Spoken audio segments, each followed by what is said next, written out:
Bonjour à toutes et à tous. Je suis aujourd'hui là devant vous pour parler d'un sujet qui me tient à cœur en tant que maire, c'est le dialogue citoyen.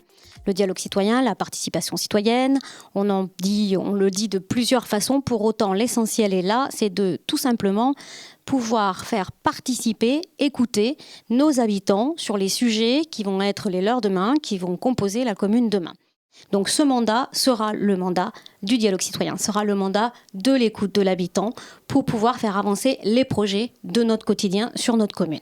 Donc rien n'est figé dans le marbre. Aujourd'hui, on va expérimenter ensemble, on va travailler ensemble des sujets.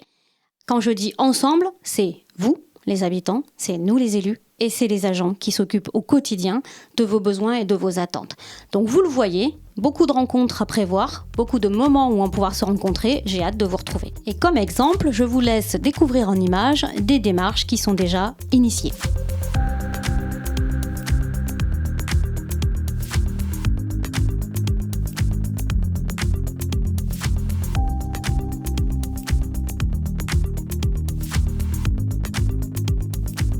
Alors la médiathèque, elle a été pensée avec les usagers dès le départ, en fait, dès 2017. Il y a eu un panel citoyen mis en place avec une quarantaine d'habitants, des bénévoles. Et ils ont réfléchi dès le début aux questions des espaces, aux questions des services, aux questions des usages. Et il y a eu donc des ateliers, des réunions de nouveau avec les futurs usagers de la médiathèque, les bénévoles, des habitants, en 2018 aussi. Ça a repris en 2020 malgré le Covid et il y a eu des temps de réunion, de sondage autour des jardins, autour de l'aménagement intérieur et autour du nom de la médiathèque. Alors la médiathèque nous invite à penser autrement la pratique culturelle, c'est-à-dire à considérer les usagers comme une ressource en les associant à la gouvernance. Nous souhaitons des usagers actifs, acteurs, puis moteurs du fonctionnement de l'équipement. Les habitants, les associations, tous seront au cœur de l'animation en proposant des conférences, des concerts, des expositions, en partageant leur savoir autour du jardin partagé, en participant au choix des collections, livres, DVD, magazines, en participant enfin à l'accueil du public. La médiathèque sera le lieu de tous les possibles pour expérimenter et apprendre ensemble de nos expériences à venir de gestion de ce nouvel équipement.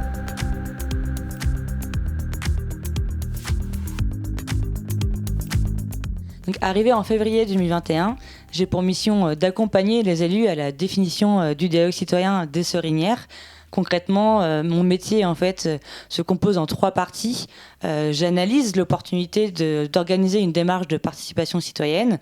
Une fois qu'elle est actée, je pense la méthodologie. Et puis après, j'anime sur le terrain directement. C'est un métier qui est très riche. J'ai l'occasion d'aborder une multiplicité de sujets, des espaces verts à la prospective, mais c'est aussi un métier riche puisque riche en relations humaines. J'ai l'occasion de rencontrer de nombreux habitants. Le dialogue citoyen, ce sont des rencontres, du débat et surtout de la convivialité.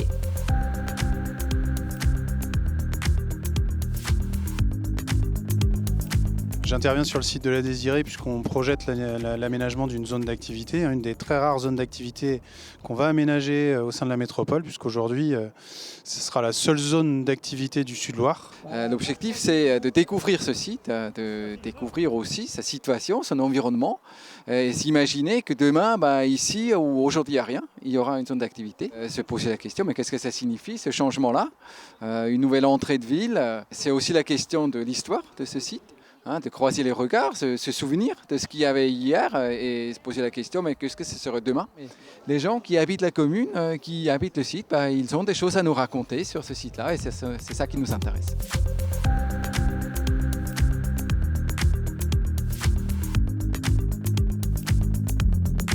Alors cette démarche est née ici à la demande de 2 riverains, riverains depuis 1974 dans ce quartier. Ces riverains avaient observé que l'espace vert de la rue de l'Espoir pouvait être un lieu de rencontre, un lieu de vie de quartier. Et c'est en souhaitant entendre l'ensemble des avis des riverains de la rue que nous avons initié cette démarche de dialogue citoyen. Alors pourquoi effectivement aménager un espace et l'articuler avec la vie de quartier? C'est que si on aménage un espace vert et que les riverains ne s'approprient pas cet espace, eh ben on aura manqué quelque chose. Ensuite, il faut terminer cette démarche au niveau de l'espace vert rue de l'Espoir pour voir si elle est duplicable sur d'autres sujets au niveau des Sorinières.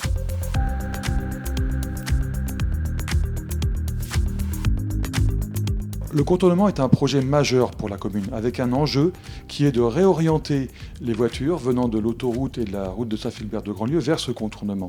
Donc du coup, l'implication des riverains est juste impérative. Et quand on parle de riverains, ce sont autant les exploitants que les habitants. La concertation a démarré en mars 2019 avec une exposition, une réunion publique qui a réuni une centaine de personnes et 55 observations qui ont été faites. À partir de là, en juin 2020, après une phase administrative, il a été acté que l'étude du tracé serait faite en concertation avec les riverains et les exploitants.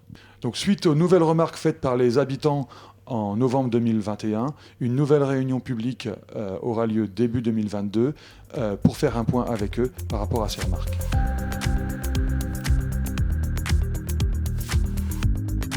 Le conseil municipal des enfants comprend 12 enfants des 3 écoles Sainte-Marie, la Tillelière et le Clos du Moulin.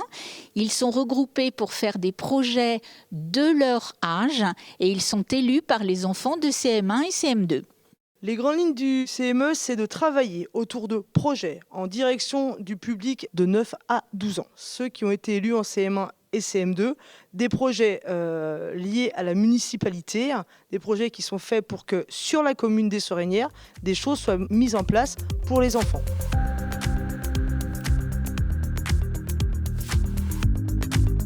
Le skatepark est un engagement de notre équipe municipale.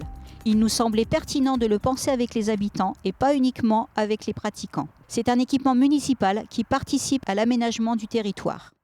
Autour du skatepark, il y a de multiples enjeux. Le premier identifié et qui sera soumis à la concertation, c'est la localisation du skatepark sur la commune. Dans un deuxième temps, on abordera le skatepark en tant que tel et ce qui le composera. Alors, j'ai pour mission d'accompagner les élus dans la réalisation de ce beau projet.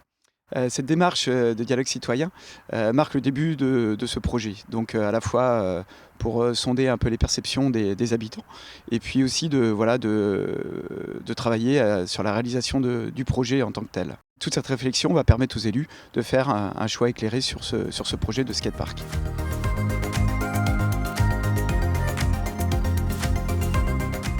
Je profite en conclusion pour remercier très chaleureusement tous les habitantes et les habitants qui ont déjà participé aux démarches de dialogue citoyen sur notre commune.